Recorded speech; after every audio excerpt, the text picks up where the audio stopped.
Três pontos. Eu lembro que quando a gente chegou à conclusão de que... E eu lembro aqui, depois de tudo que estava sendo falado, eu concluo que eles estão adotando um papel de civilizadores. Por isso eles estão justificando. A preocupação deles não é mais nem com a verdade, nem com a coerência. A preocupação deles tem que ser única e exclusivamente, pensando estrategicamente, em calar os interlocutores, em especial os questionadores. Primeiro cala-se o questionador, depois cala-se o interlocutor. Não fala muito.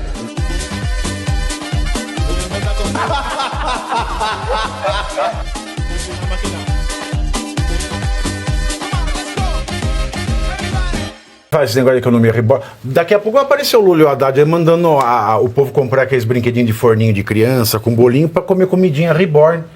Porque a gente tá chegando nesse ponto aí. Agora, tanto é mentira isso aí do Barroso, professor, falar que é lenda. Essa segurança não é uma lenda, é o que? É uma linda. Hã? Não é lenda. Repito mais uma vez, quem puder leia esse artigo de doutrina do professor Manuel Gonçalves Ferreira Filho, que demonstra, né, não só pelo empresariado, mas como pelo entendimento, pelo melhor entendimento do direito, como, de fato, o STF não cumpre as funções, muito pelo contrário. Ele está fazendo a ditadura, a juristocracia no Brasil. É o que ele fala com todas as letras, juristocracia. E no mais, é igual é o enrustido, que eu falo aqui que o Brasil é uma ditadura enrustida. Uma ditadura enrustida. Quando você pergunta, quando tem um enrustido na sala, e eu falo de viado porque eu tenho muita experiência, pois eu sou enrustido. Eu sou chato pra caramba, estrela, mas eu sou enrustido. Aí, quando o povo sai, o povo me malha, né? Isso que é o bom de não ser enrustido, né? Ninguém consegue malhar, não. Aí, quando me perguntam, você foi para a sauna gay? Eu falo, não, isso é uma lenda. Eu jamais iria pra sauna gay. Imagina, se eu fosse enrustido, você me perguntasse. Imagina, eu sou enrustido. Pergunta se eu fui pra sauna gay, Ana. Pavinato, você já foi a uma sauna gay? Imagina, de jeito nenhum, meu amor. Eu gosto, ó. Engraçadinho. Eu ia falar isso. Não cola. Aí quando o ditador enrustido fala que não é ditador, é porque é. Exato. Entendeu? Eu falei de mim gay e ele é o ditador enrustido. Eu tô fingindo ser o gay enrustido, ele é o ditador enrustido. Deixando bem claro aqui, que o exemplo do gay eu usei comigo. Com você, tá? Ele é o ditador enrustido. Muito claro, ficou muito claro, ficou muito transparente. São três pontos. Eu lembro que quando a gente chegou à conclusão de que... E eu lembro aqui, depois de tudo que estava sendo falado, eu concluo que eles estão adotando um papel de civilizadores. Por isso eles estão justificando. A preocupação deles não é mais nem com a verdade, nem com a coerência. A preocupação deles tem que ser única e exclusivamente, pensando estrategicamente, em calar os interlocutores, em especial os questionadores. Primeiro cala-se o questionador, depois cala-se o interlocutor. Não fala muito cala-se, não, que o Chico Buarque está processando. É possível. É bem possível. Mas veja, esse é o primeiro ponto. Quando você olha, o Barroso vai lá e diz, nós, como somos os civilizadores, tudo que nós estamos fazendo é apenas reorganizando um processo, razão pela qual não existe problema no Estado brasileiro. Nós temos uma convergência de interesses, é fato. Resta saber de onde vem esses interesses. Pode vir do crime, pode vir de pessoas mal intencionadas, pode vir de indivíduos que não querem dividir o poder, pode vir de indivíduos que não estão preocupados com a sociedade. Mas a convergência está acontecendo. Esse é o primeiro ponto. O segundo ponto, tu conseguiste fazer várias coisas já neste programa.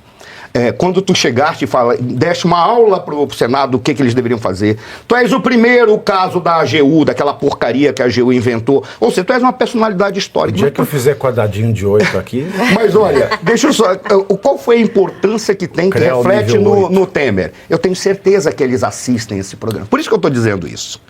Porque eles assistem. Aquilo que você falou resume tudo que o Temer é, numa única frase, e está trazendo medo para ele, razão pela qual ele vem a público falar esse conjunto de estultices. Estultices? Ele se comporta como um papalvo. Por qual razão? O que foi que você falou numa única frase? Você disse o seguinte, o único legado do Temer é o Alexandre de Moraes. Ele está desesperado para desvincular essa frase dele. Como ele não pode, ele agora está dizendo que este legado é o que há de melhor para o Brasil. Porque o cara é humanitário, viu? Ele botou o Roberto Jefferson em prisão domiciliar e o Collor. Ele vai aceitar a redução de pena. Ele está embalando o Matheus. Exatamente. E o Daniel Silveira? Mas sabe por qual razão ele está fazendo isso? Porque a tua frase, que não foi dita em nenhum lugar do Brasil, só que por ti, numa conclusão de um debate que nós estávamos fazendo, bateu no coração dele. Porque quando você olha para o Temer ele é um homem elegante, mas ele nunca vai ser líder. Ele não tem capacidade de apaixonar, ele não tem credibilidade, as pessoas não acreditam no que ele fala. E ele vem dizer que ele pode ser o articulador. Ela é apaixonada. Ele pode dizer que ele foi o construtor de um projeto de país e que ninguém construiu, que é o que ele está tentando dizer. E o legado dele é positivo, que é apenas para reorganizar a confusão, porque ele tentou fazer reforma, ele tentou fazer uma reforma econômica, tentou fazer uma reforma administrativa e falava de reforma política, que nunca foi feito, que ele não queria fazer reforma política, porque ele é o cara do sistema e do processo burocrático, ele é o cara desse nível que está aí. Ele é um produto dessa porcaria, porque jamais ele teria se tornado nem vice-presidente, nem presidente da Câmara. Ele não teria se tornado nada, porque ele não tem voz de liderança. Aí ele vem, fica abalando Matheus. Por quê? Porque, afinal de contas, aquilo que você falou já esclareceu para a sociedade brasileira qual é o peso histórico que acabou tendo para ele. Ele vem, associa-se ao discurso do Barroso de que são civilizadores e as coisas se fecham. Aí você pega, encontra o caso, cadê? Que foi o caso do Flávio Dino, é isso aqui, tá aqui, o Flávio Dino. Chega e diz, nossa, se nós não permitirmos o papel do judiciário, nós temos uma fragmentação do país. Eu não tenho muito o que falar, apenas correndo o risco de ser ofendido e ser preso, mas dizer, ministro, ou o senhor não está tendo um comportamento decente em falar um negócio desse, ou o senhor é ignorante. Estude mais sobre federação, sobre legislação, sobre a forma como o Estado se organiza, para o senhor entender que exatamente a separação entre os poderes lhe dá autonomia. Eu discordo do termo independência, mas tudo bem, lhe dá autonomia. E essa autonomia, ela é resguardada por uma coisa que deveria ser a única coisa que o senhor deveria estar preocupado. Não deveria estar preocupado com civilização, não deveria estar preocupado com política, não deveria estar preocupado com questões de eleição presidencial. O senhor deveria estar preocupado apenas com a Constituição. O senhor é limitado pela Constituição. Mas, como o Barroso disse, é uma Constituição que faz qualquer porcaria. Como faz qualquer porcaria, basta você ter coragem, e além da coragem de um lado, que é a coragem do STF, um bando de covardes no Senado. O casamento perfeito. Com todo respeito, ele deveria ter um pouco mais de vergonha, porque no momento que, se eles não calarem os interlocutores e os questionadores, a história vai falar deles como um pior momento do judiciário brasileiro. E é assim que o seu nome será jogado para a história. Tome cuidado com aquilo que o senhor fala. Mas isso é verdade, professor. Mas isso, sem piada nenhuma. Desde a instituição do Tribunal Supremo de Justiça por Dom Pedro II, este momento, que depois virou STF, o Barroso preside uma coisa que sequer pode ser chamado de Supremo. É um simulacro ocupado por usurpadores. Em nenhum momento da história desse país, desde o Império,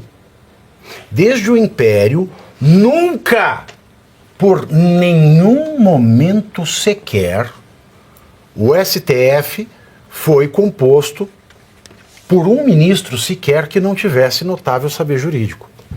O nível é baixo. O Tiririca teve aquele bordão, né? Pior que tá, não fica, vote no Tiririca, e a gente viu o Congresso, né, se depauperando cada vez mais. O STF está assim. O STF está desta maneira. É tão ruim que nem merece de ser chamado STF. O STF ele tá entupido de usurpador. Então o STF não funciona. O que funciona é um arremedo.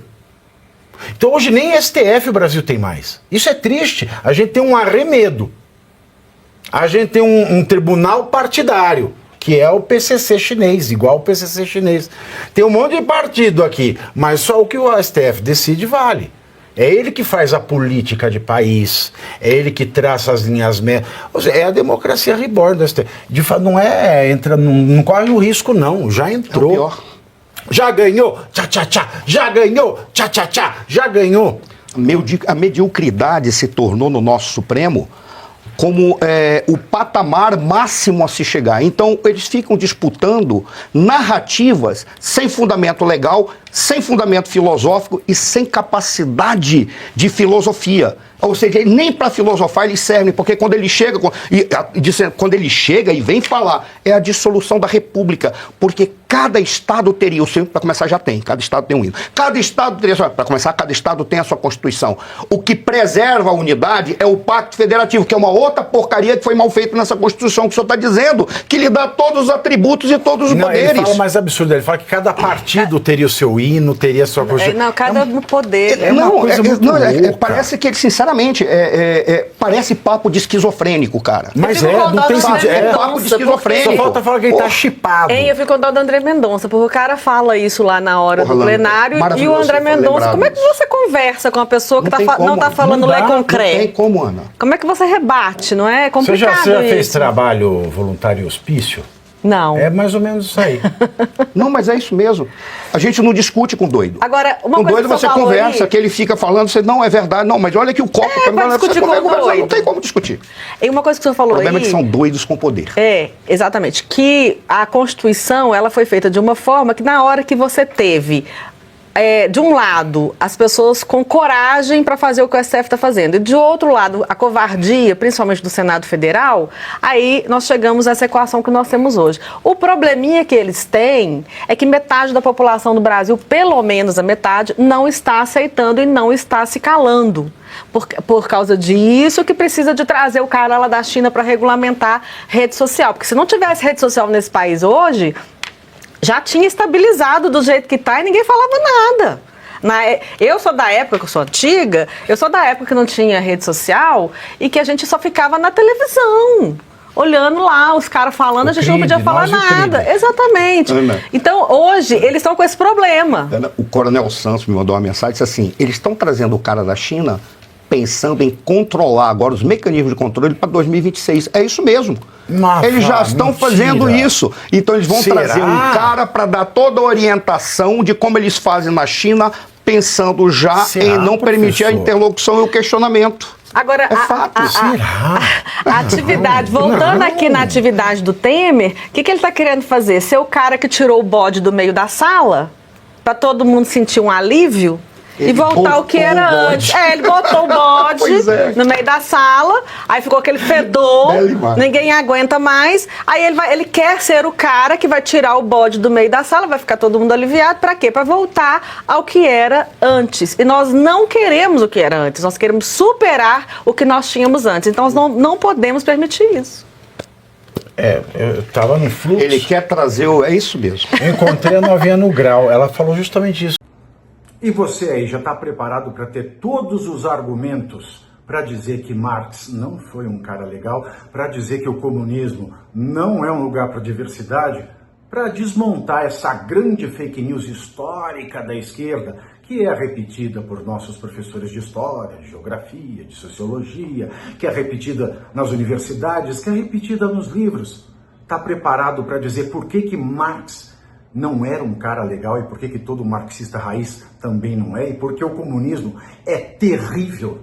Você já leu Nos Anais de Marx? Pois é, aqui nesse livro você vai encontrar tudo o que você precisa saber para responder aquele sabichão que diz que Marx é um cara legal, pois não é. Leia agora Nos Anais de Marx, a trolha do comunismo transviado para encaçapar idiotes. À venda em todas as livrarias do Brasil, pelo site ou nas lojas físicas. Não deixe de ler.